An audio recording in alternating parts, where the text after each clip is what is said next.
मध्य प्रदेश के सीहोर जिले के आष्ठा में दो समुदायों में भिड़ंत। करणी सेना के कार्यकर्ताओं ने भोपाल इंदौर हाईवे जाम किया। दोनों समुदायों के बीच जमकर पथराव हुआ। उपद्रवियों ने गाड़ियों में तोड़फोड़ की। प्रदर्शनकारियों ने एटीएम में ट्रैक्टर घुसाया। आष्ठा के अलीपुर चौराहे पर बीती रात करीब 9 बजे पार्किंग को लेकर विवाद शुरू हुआ। करणी के लोगों की गाड़ी पर दूसरे लोगों ने की तोड़फोड़। विवाद बढ़ने पर करणी सेना के कार्यकर्ताओं ने हाईवे पर शुरू किया विरोध प्रदर्शन। हाईवे के दोनों तरफ लगी गाड़ियों की लंबी कतार। मौके पर पहुंची पुलिस फोर्स ने भीड़ पर काबू पाने के लिए आंसू गैस के गोले दागे, लाठीचार्ज किया। एक्स्ट्रा फोर्स आने के बाद भीड़ से खाली करवाया गया हाईवे। बांग्लादेश में कट्टरपंथी जमातों का प्रोपेगेंडा फेल हुआ। बांग्लादेश पुलिस ने माना हादी की हत्या के मुख्य आरोपी फैसल करीम मसूद के भारतीय सीमा के घुसने के सबूत नहीं। बांग्लादेश के एडिशनल आईजी के मुताबिक मुख्य संदिग्ध फैसल के अंतिम ठिकाने के बारे में अभी कोई पक्की जानकारी नहीं। का अपराधी अक्सर अपने ठिकाने की अफवाह फैलाते हैं। आईजी रफीकुल इस्लाम ने उस्मान हादी की हत्या में किसी राजनीतिक दल के जुड़े होने के सबूत मिलने से इनकार करते हुए कहा, सटीक आंकड़े जुटाने की कोशिशें जारी हैं। बांग्लादेश में आज फिर हिंसा भड़कने की आशंका। मोहम्मद यूनुस सरकार को दिए अल्टीमेटम की मियाद हुई खत्म। उस्मान हादी के हत्यारों की अभी तक कोई जानकारी देने में सरकार नाकाम। बांग्लादेश में थम नहीं रही हिंदुओं के खिलाफ हिंसा। हाथ में कलावा देखकर रिक्शा चालक गोविंदा बिस्वास के कट्टरपंथियों ने बेरहमी से पिटाई की।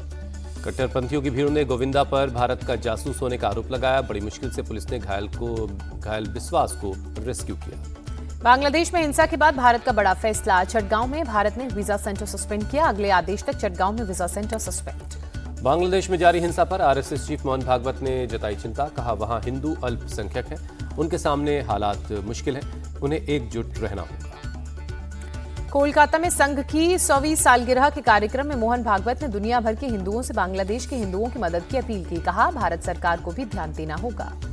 बागेश्वर बाबा के ने बांग्लादेश में एक हिंदू युवक को जिंदा जलाए जाने पर दिया बयान। कहा, हिंदू को जिंदा सड़क पर जलाया गया क्योंकि वो हिंदू था।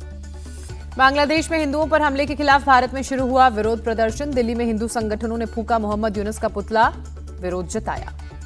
पश्चिम बंगाल के हावड़ा में हिंदू संगठनों ने बांग्लादेश के कट्टरपंथियों का विरोध किया। बीरभूम में सैकड़ों लोगों ने यूनुस सरकार के खिलाफ मार्च निकाला। चंडीगढ़ में लोगों ने बीच सड़क पर बांग्लादेश के कट्टरपंथी जमातों का पुतला फूंका। अलीगढ़ में लोगों ने हाथों में पोस्टर लेकर विरोध जताया।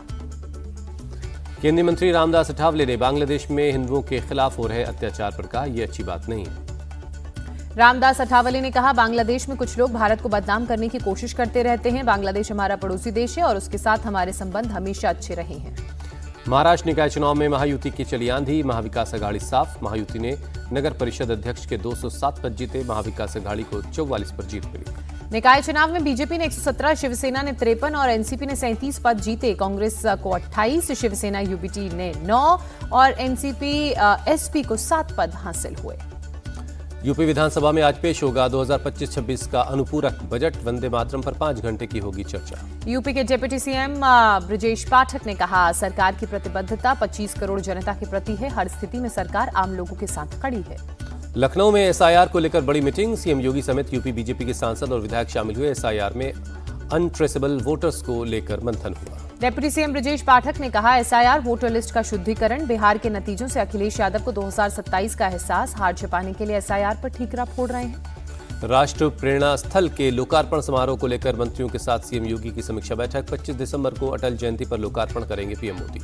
लखनऊ में youth cooperative conference and expo में पहुंचे सीएम योगी। कहा, डिजिटलाइजेशन और ई गवर्नेंस की मदद से भ्रष्टाचार मुक्त इकोसिस्टम बनाया। विकसित भारत जी राम जी बिल को राष्ट्रपति द्रौपदी मुर्मू की मंजूरी। मनरेगा की जगह लेगा नया कानून। 100 की जगह अब 125 दिन की रोजगार की गारंटी। जी राम जी बिल पर कृषि मंत्री शिवराज सिंह चौहान ने कहा, नए विधेयक में 125 दिन रोजगार की गारंटी। बजट को 88,000 करोड़ से बढ़ाकर 1,51,000 करोड़ किया गया। नए रोजगार कानून पर बोले छत्तीसगढ़ के सीएम विष्णुदेव साय, ये सामाजिक न्याय और भरोसे का संकल्प है। तेज प्रताप यादव ने जी राम जी बिल को लेकर काफी सटीक बयान देते हुए कहा, महात्मा गांधी को कोई हटा नहीं सकता और महात्मा गांधी खुद भगवान राम का नाम लेते थे, इसमें हम क्या बोल सकते हैं। जी राम जी बिल को लेकर मल्लिकार्जुन खड़गे ने सरकार पर साधा निशाना। कहा, सरकार गरीब लोगों को अमीर लोगों का गुलाम बनाना चाहती है। मनरेगा का नाम बदलने को लेकर कांग्रेस हमलावर। जम्मू में केंद्र सरकार के खिलाफ कांग्रेस कार्यकर्ताओं का प्रदर्शन। पंजाब में भी कांग्रेस का हल्ला बोल। मनरेगा से महात्मा गांधी का नाम हटाने के विरोध में मोहाली में सड़कों पर उतरे कांग्रेस के कार्यकर्ता। दिल्ली पहुंचे बिहार के सीएम नीतीश कुमार। पीएम मोदी से हो सकती है मुलाकात। नई सरकार की कमान संभालने के बाद पहला दिल्ली दौरा। राज्यसभा की एक सीट पर हिंदुस्तानी अवाम मोर्चा ने ठोका दावा। जीतन राम मांझी बोले, लोकसभा चुनाव से पहले राज्यसभा की सीट देने का किया गया था वादा। दिल्ली हाईकोर्ट में आज national Herald money laundering case में ईडी की याचिका पर सुनवाई। राउज एवेन्यू कोर्ट ने ईडी की चार्जशीट पर संज्ञान लेने से इनकार किया था। असम से पीएम का कांग्रेस पर हमला। बोले, कांग्रेस की सरकार ने नॉर्थ ईस्ट के किसानों की अनदेखी की, न कभी किसानों की समस्याओं को समझा और न समाधान किया। प्रधानमंत्री मोदी ने कहा, कांग्रेस ने हालात को बुरी तरह बिगाड़ा, हम बिगड़े हुए हालात को सुधारने में जुटे हैं, हमारी सरकार के लिए किसानों का हित सर्वोपरि।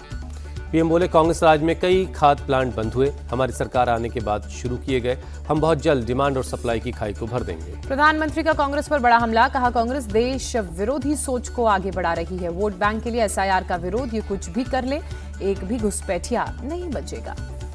पीएम बोले, असम की मर्यादा बढ़ाने वाले हर काम से कांग्रेस को परेशानी, मैंने गर्व के साथ राष्ट्रपति पुतिन को असम की ब्लैक टी गिफ्ट की।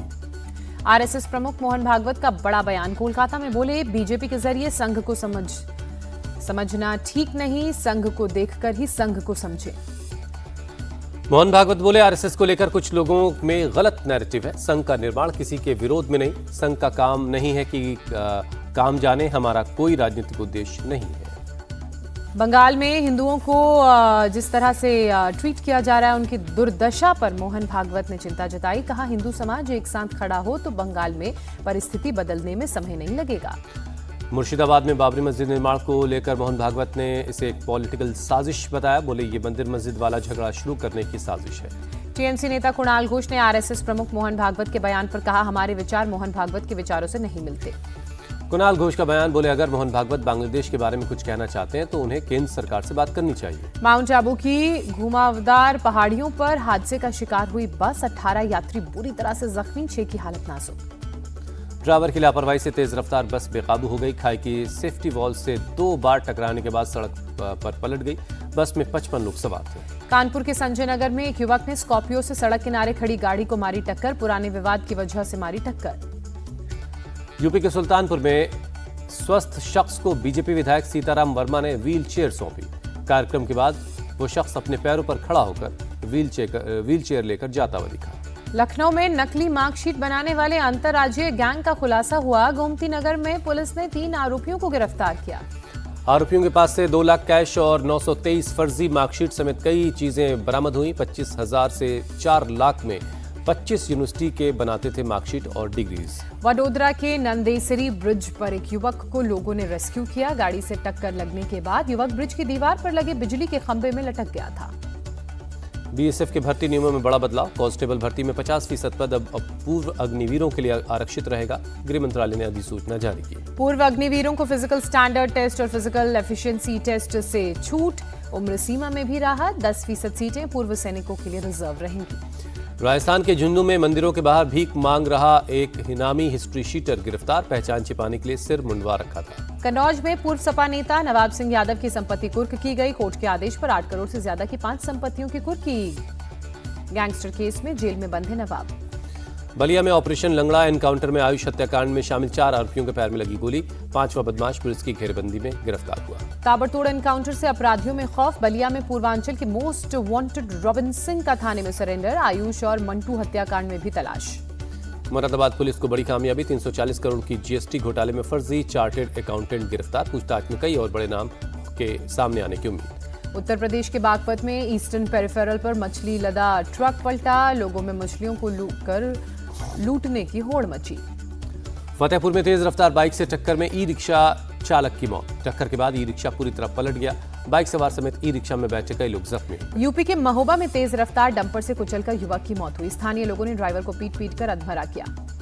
यूपी के हरदोई में थाने के सामने चलती स्कॉर्पियो पर लड़की ने बनाई रील। सोशल मीडिया पर वायरल होते ही लोगों ने कार्रवाई की मांग की। मध्य प्रदेश के रीवा में प्राइवेट एजेंट को जबरन वसूली करना पड़ा महंगा। एजेंट के चढ़ते ही ड्राइवर ने ट्रक आगे बढ़ाया। 5 किलोमीटर तक ट्रक से एजेंट को लटकाए रखा। रायपुर में पुरानी रंजिश में एक युवक पर 9 बार चाकू से वार। घायल युवक एम्स में भर्ती। आरोपी को एफआईआर दर्ज करके जेल भेजा गया। मध्य प्रदेश के विदिशा में प्रेमी के साथ फरार बेटी की घर वालों ने अर्थी निकाली। प्रतीकात्मक ढंग से बेटी का अंतिम संस्कार किया। पिता ने कहा, उसके फैसले से परिवार टूटा। बिहार के सहरसा में लाखों रुपए के हजारों लीटर विदेशी शराब जब्त हुई। हाईवे पर ट्रक में गिट्टी के नीचे छिपाई गई थी शराब। पहाड़ी राज्यों में बर्फबारी के साथ बारिश ने बढ़ाई ठंड, मैदानी इलाकों में भी जमकर पड़ रही सर्दी, अगले कुछ दिनों में पारा और लुढ़कने के आसार। जम्मू कश्मीर के पुंछ में पीर की गली इलाके में बर्फ में फंसे 3 लोग, पुलिस की टीम ने रेस्क्यू ऑपरेशन चलाया। सभी लोगों को सुरक्षित बचाया गया, पुलिस की टीम ने गाड़ी के जरिए लोगों को बाहर निकाला। जम्मू कश्मीर के डोडा में बीती शाम हुई बारिश, मौसम में आए बदलाव से ठंड बढ़ गई। बारिश की वजह से आम जनजीवन प्रभावित, ऊपरी इलाकों में बर्फबारी की वजह से लोगों की परेशानी भी बढ़ी। पुंछ में हुई भारी बर्फबारी का साइड इफेक्ट, मुगल रोड पर ट्रैफिक के लिए सड़क बंद। बीआरओ की टीम बर्फ हटाने के काम में जुटी, बर्फ हटाने वाली गाड़ियों का किया जा रहा इस्तेमाल।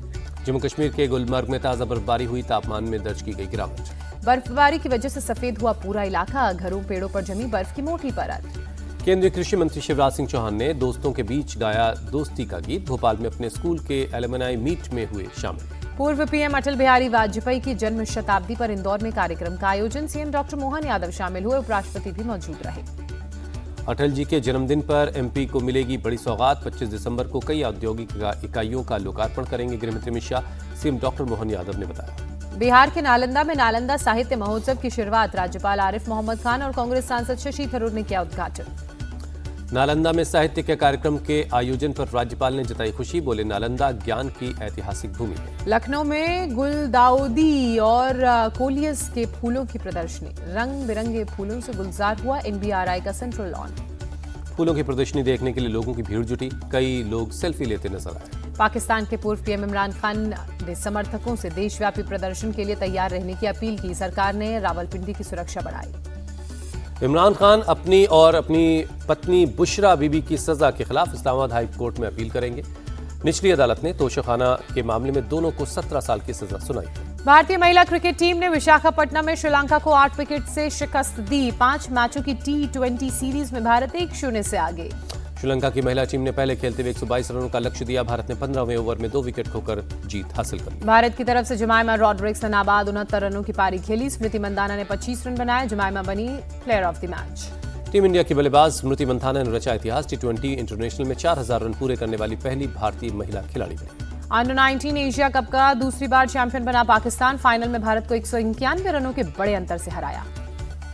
पाकिस्तान ने पहले खेलते हुए 348 रनों का टारगेट दिया, भारत की टीम 27वें ओवर में ही 156 रन बनाकर ऑल आउट हो गई। पाकिस्तान की तरफ से समीर मिन्हास ने 172 रनों की पारी खेली, अहमद हुसैन ने 56 रन बनाए, उस्मान खान ने 35 रनों की पारी खेली।